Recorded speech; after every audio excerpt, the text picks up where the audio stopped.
Good afternoon to each and everyone and welcome back to BCDX channel. So for today's video, magkakabit po tayo ng mga pin lights para po sa mga ceiling na PVC at Hardiplex ceiling. Dito po sa electrical project, dito po sa Alfonso, Cavite. So let's go! So ito pala yung gagamitin natin para sa pambutas ng PVC ceiling at Hardiplex ceiling. Ang tawag po dito ay holso. So marami po itong sizes. Ayan, makikita nyo. Kung meron kayong downlights na iba-ibang sizes din, so perfect itong holso na pambutas doon sa kisame. Kapag meron kayong ganitong holso, mas mapapabilis ang pagbutas sa mga kisame para sa inyong mga downlights or pin lights. So yun guys, madali lang to ikabit or gamitin itong holso. So ikakabit lang ito sa barena. Then pwede mo na siyang gamitin pambutas doon sa mga PVC ceiling or Hardiplex ceiling. Hindi lang sa PVC or Hardiplex ceiling pwede gamitin. Pwede rin itong gamitin sa mga plywood na ceiling. At mabibili itong holso na ito through online worth 250 pesos.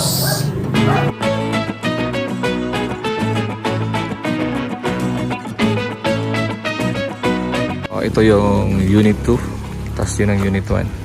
So doon muna tayo sa may unit 1. So first thing na gagawin natin bago tayo magkabit ng pin light, bubutasan muna natin ang mga kisame, yung Hardiplex at saka PVC. Bert, hi ka. Yan ang batikang pintor. Bert, ganda na pakayari ng pintor, oh. Na. So yan. Bali, nagbubutas muna tayo sa mga ceiling. So inom naman natin yung mga ceiling ng mga rooms. So gawa yan sa Hardiplex. Ito tayo sa room 1. Ang butas natin sa ceiling na Hardiplex saka sa PVC na ceiling.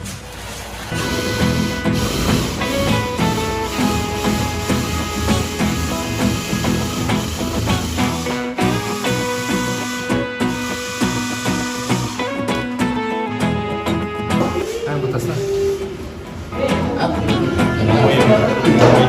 Ha?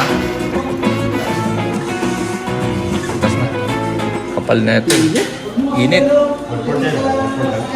So yan, nabutas na natin itong unang para sa pin light na 5 watts. So may tatlo pa. Dito naman tayo. Medyo matigas yan kasi Hardiplex to eh. Hindi siya plywood.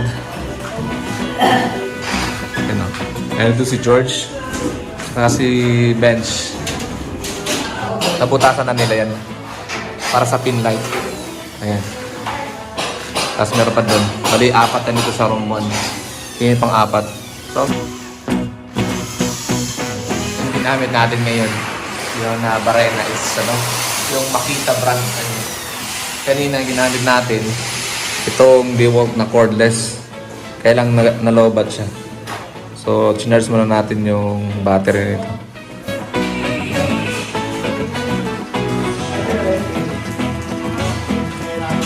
May butas na rin. Tsaka yun. Bali, 2 na lang. Ibang ilaw ang papalagay na may-ari dito. Tapos, next natin gagawin, yung master bedroom. Butasan natin yung pinaka-ceiling ng kwarto nun para sa mga pin lights. After that, yun namang sa mga CR, mga kwarto. Then after nun, ito namang mga PVC ceiling. Ayan. Tulad nito sa may hallway, ang pinalagay na may-ari dyan is 10 watts na LED downlight. Yan, medyo malaki yun, 5 and 3/4 ang laki ng butas. Yung doon naman, butas niyan is 3 inches in diameter. Yan. Ginamit natin na holso is 3 inches na holso. After natin butasan ng mga ceiling, so makakabit na po tayo ng mga pin lights. 5 watts saka 10 watts na mga pin lights. Mapapansin nyo na ayan o, nakabilog na siya. May marka na nabilog. Gamit yung barena at saka holso. Kaya lang yung holso natin, medyo hindi niya kakayanin yung kapal ng Hardiplex. So, ang ginagawa lang natin ngayon is pinapakatan natin ng holso yung Hardiplex parang meron lang bilog. Then after that, binutasan yung gilid na sa pamagitan ng barena. Tapos, pagka meron ng butas, pwede lang ipasok yung lagarin bakal. Saka natin paikutin. Lalagarin yung gilid ng ginawang marka ng holso. Medyo uminit kasi itong barena natin. Yung ginamit sa butas doon sa hard defense na kisame. Yung Benz naman nagbubutas ng dito sa may CR. Kisame. Yun o. Malaki kasi 10 watts ang ilalagay dyan. Oh! Yun o. Laki na mo. Ang butas mo ah. Yan, dito tayo sa Unit 1. Master's bedroom. Yan ang butasan ni George. Yung para sa pin light. Dito sa master's bedroom. Sa 2, 3, 4. Palipito yan. 5. Tapos ito pa isa. 6. Tapos sa dulo yan. Pang 7. Butasan nila lahat dito sa may mga ceiling sa master's bedroom. Sa may Unit 1. So ngayon dito naman tayo magbubutas sa may hallway. Itong PVC ceiling. Bubutasan natin yan ng holso para pagkabitan ng mga down lights or pin lights. Ayan, start na natin butasan yung floated ceiling. Sentro mo lang ha. Tapos pantay mo.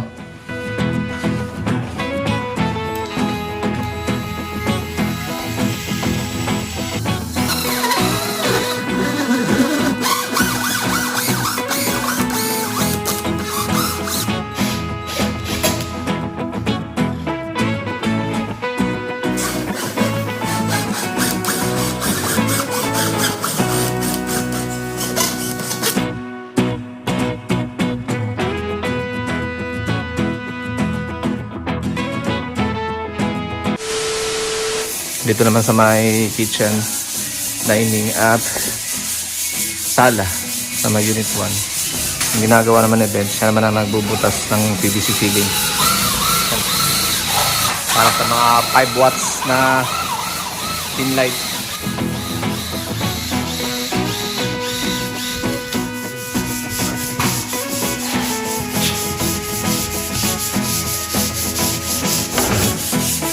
Medyo lumuwag lang, no?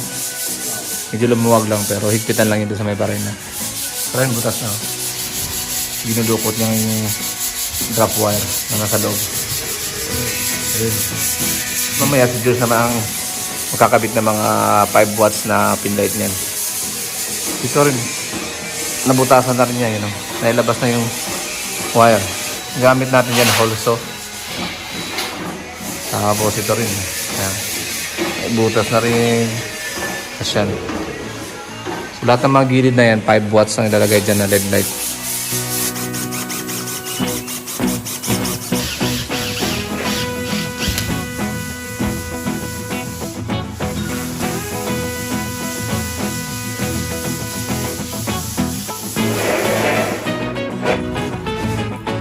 So yun guys, maganda talaga meron tayo ditong holso na pambutas para sa PVC ceiling.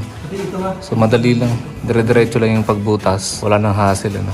Kapag ginamit mo to, yung holso na pangkahoy, ginamit mo sa bato, madali siyang mapurol. Pero ang maganda nito, may pambakat ka na bilog.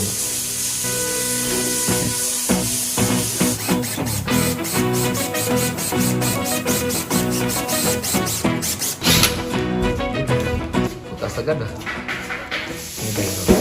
Dire-diretso lang butas. Ang diameter ng holso natin is 3 inches. Tapos yung diameter ng pin light natin is 3 inches. So sakto lang talaga pag pinasok mo yung pin light dun sa butas. So ayan. Dinala natin tong mga down lights para sa ating hallway. Dami, isang box. Oh. Meron pa dun sa namin, sa barracks. 10 watts ba nito? Tapos ito naman. Ito yung 5 watts na downlight para sa indoor. Tapos ito yung mga outdoor. Tsaka sa may CR. Lahat ng mga bathroom. Ang brand nito is Philips. Ayan. Philips. Ito yung binili na may-ari. So yan o. LED downlight. 5 watts LED. Ayan. Ito yung 5 watts downlight. So gawa to sa Philips. Beke naman. Bali ang diameter pala nito na bubutasan natin sa ceiling is 3 inches yung diameter niyan. So ito naman yung 10 watts na downlight, 900 lumen.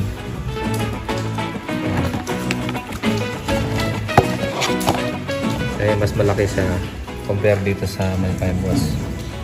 Dahil ito ay 10 watts Philips.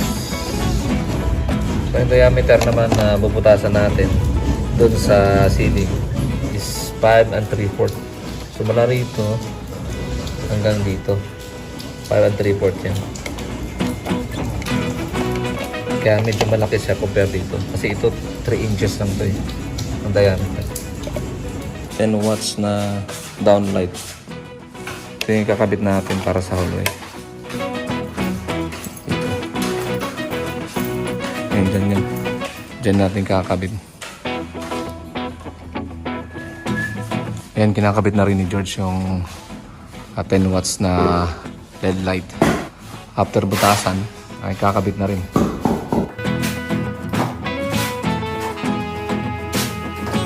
Medyo matrabaho tayo dito sa may hallway. Dahil naglalagay pa tayo ng scaffoldings dahil medyo mataas.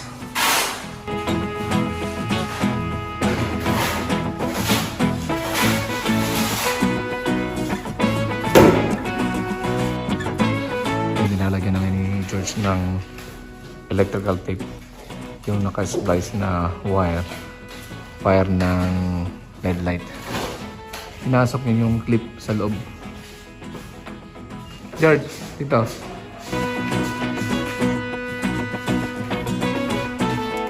Ayan. So, nakabit na.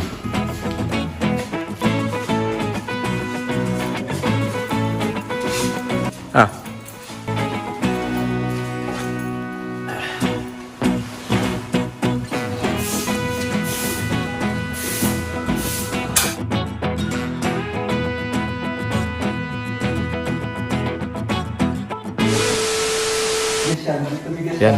Nandito na rin si George sa may dining area. 5 watts pa rin yung lalagay niya dito sa may butas ng ceiling. Bad yan. Ganyan ka oh.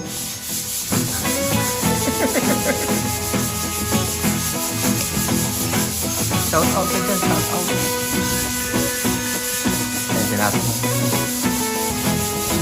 Ilaw. Ang ganda no? Ganda tignan eh. Kaya isa oh. Nalagay natin yun eh. Ganda pa ng floated niya, kulay brown. Tapos white yung ilaw.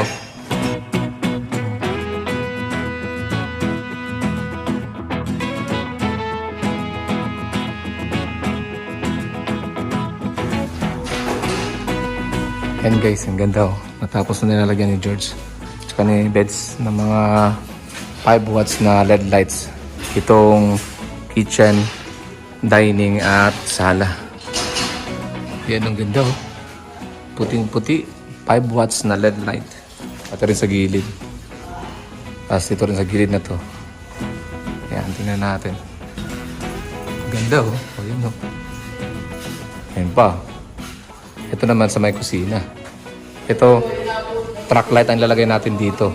So, yun yung gusto na may-ari, track light. Ito sa may center ng kusina. Ito naman yung center ng dining. So, iba yung ilaw yung lalagay dyan. Tapos ito, track light. Dahil may ilalagay daw siya dito ng mga painting. Tapos yung mga downlights pala dito sa may hallway ng unit 1, nakabit na rin. Bali, ang kulang nakaraan is 4 dun sa dulo. Ngayon, nilagyan na nila ng ceiling. So, nalagyan na rin natin ng ilaw. Ayan. Yun, 1, 2, 3, 4. Bali, buo na lahat ng ilaw dito sa may hallway ng Unit 1. Ayan. Yan. So, nakabit na rin. Bali, ang kulang nakaraan is 4 dun sa dulo. Ngayon, nilagyan na nila ng ceiling. So, nalagyan na rin natin ng ilaw. Ayan. Yun, 1, 2, 3, 4. Bali, buo na lahat ng ilaw dito sa may hallway ng Unit 1. Ayan. Tapos, next nilang ginagawa, kakabit sila ng 5 watts na ilaw dito sa may master's bedroom ng Unit 1. Oh! Gorge! Bali 5 watts yan. Asan na yan? Yan. Naka-series yan, no? Bali 5 watts lahat yan. Yan ang lalagyan natin dito sa may master's bedroom ng Unit 1. Pasok na niya. Yung Benz naman, no? Tinatap na niya yung wire ng pin light. Ayan, meron na, oh. Ayan na. Ayan na rin. Ito. Ayan. Ito lalagyan pa ni George. George, ang daming ilaw mo nilagay din, George, ha?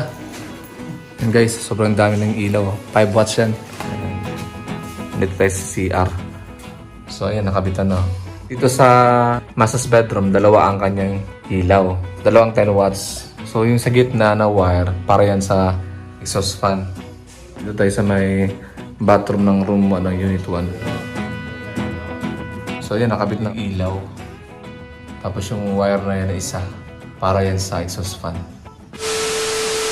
So, bali natapos na pala nila na malagyan ng mga pin lights ang Unit 1. So, dito naman tayo ngayon sa may Unit 2. So, tara. Pasok tayo dito sa may Unit 2. Master's bedroom. Yan, dito master's bedroom. Ayan, nalagyan na rin nila ng pin lights. Oh.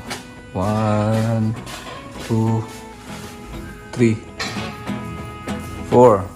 Tapos meron pa 5. Tapos dito, ano yan? Ibang ilaw yan. Tapos yung CR, bali na butasan na nila. Ayan, oh. Di pa lang ilagay nila yung 10 watts na LED lights dahil wala pa tong pintura, itong hardplex na kisame. Pero nakaready na yan ng lagyan.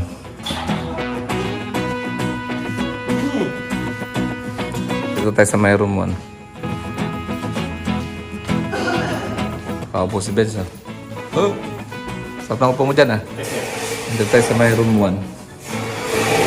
Talagyan na rin to. Ayun. Yan. Tapos meron na doon. Dito, yan. Itong center light na lang ang kulang. Iba yung ipapalaki na may-ari dyan, eh. Eh, meron na rin dito. Sa tapat ng CR. 5 watts bali yan. Katulad nito. Mga ilaw dito sa room. Tapos sa CR, nabutasan na rin. Ayan, no? Hindi pa natin malagyan yung 10 watts dahil ipinturahan pa yan tsaka mamasilyahan. Doon tayo sa may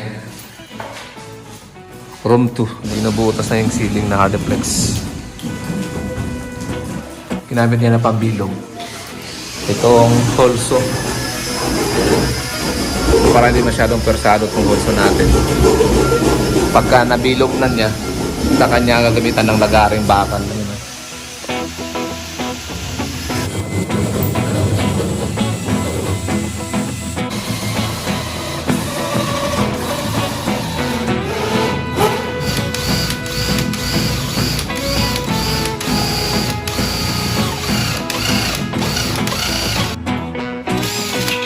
Dito tayo ngayon sa may kusina. May dalawang series yan, isa. Tapos dalawa. Kasi yung sa may kusina, binago natin to. Ginawa natin itong solo, itong gitna, yung center. Dahil gusto na may-ari, solo yan. Yan. Kakabitan na rin yung George ng 5 watts na ilaw. Ito sa may bandang kusina. Doon din sa kabila, lalagyan din natin yun.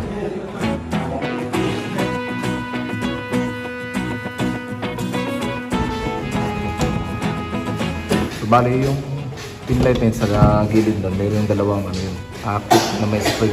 Madali lang siyang i-lock doon sa loob ng isa eh.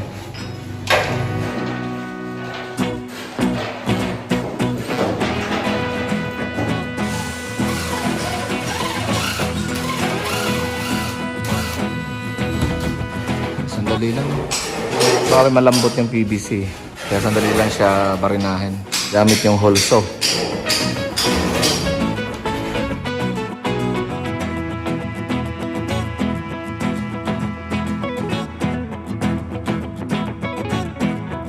Ayan guys, nakabit na dito sa may kusina. Yung mga pin light.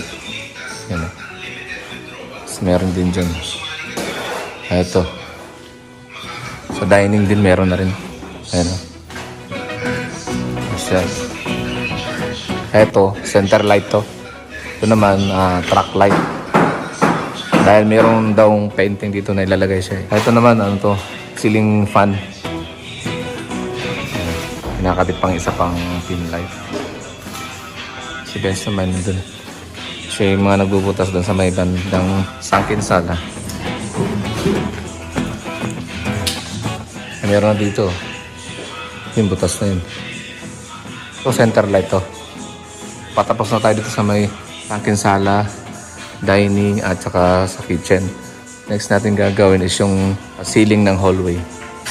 Yan, dito tayo sa may ceiling. Ito yung 5 watts na ilaw, red light. PVC kasi ito. Kaya madali lang butasan. Ay ka naman dyan. So, in-spice na medyo stone, red lights. May clip to, ayun. Dalawang clip. So, pag pinasok mo to, ito yung maglalak yung dalawang clip. Dito sa loob. Maglalak yan kasi may spring naman yun. Yan. Yun.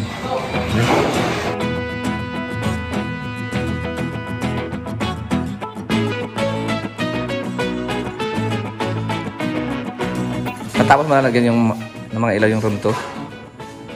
Check natin. Yan. Punta tayo sa may room to.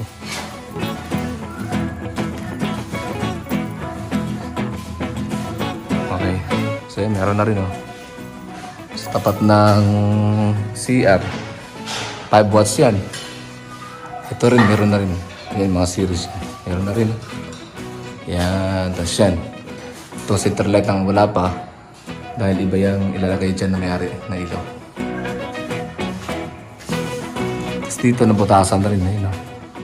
Para sa 10 watts. Eh, yung isa, exhaust fan yan. So, antay lang natin na dumating yung exhaust fan para maikabit na rin natin. So, check natin dito sa may bathroom ng master's bedroom.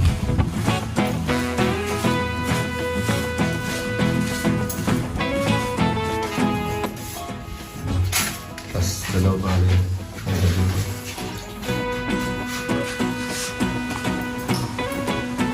Dito check natin sa may room 1.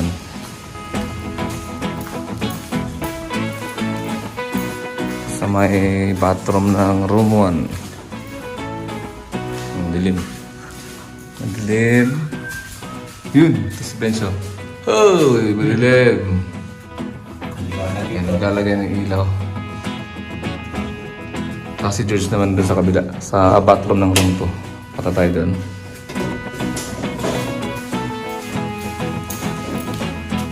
So dito na tayo. Sa may room 2.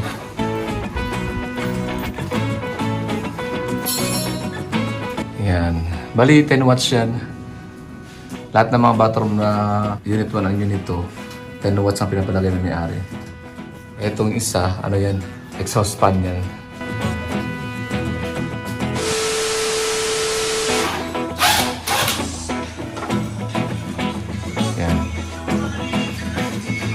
Dito tayo sa may unit 2. Dito na tayo ngayon maglalagay ng mga pin lights dito sa may hallway ng unit 2. Bali natapos na natin yung sa may area ng kitchen, dining, tsaka sa may sala at sa lahat ng mga room. So last natin lalagyan is itong hallway. Yan.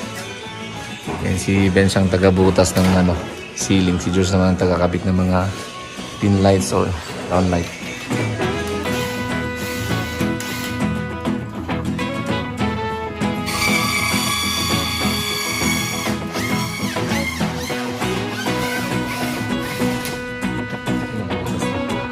Kasi nakabit na yung una dun. Yung pangalawa, hindi pa.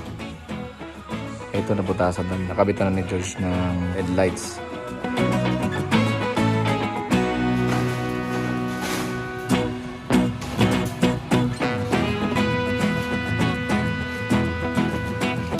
Ayos na. Ayun, ayos na. Wait.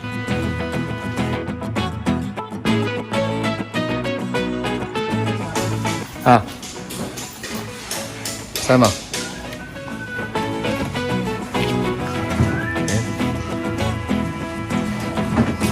Last na bali ito na ikakabit ni George. Okay, makikita natin. Nakabit na. Tatago ka.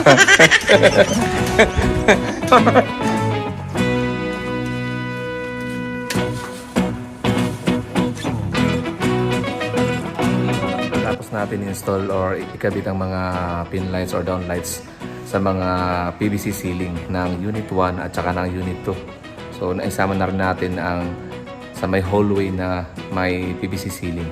Dito natatapos na ating video. So if you like our video, please don't forget to subscribe and click the notification bell para updated po tayo sa susunod nating mga video. See you in our next vlog. Bye-bye. God bless us all.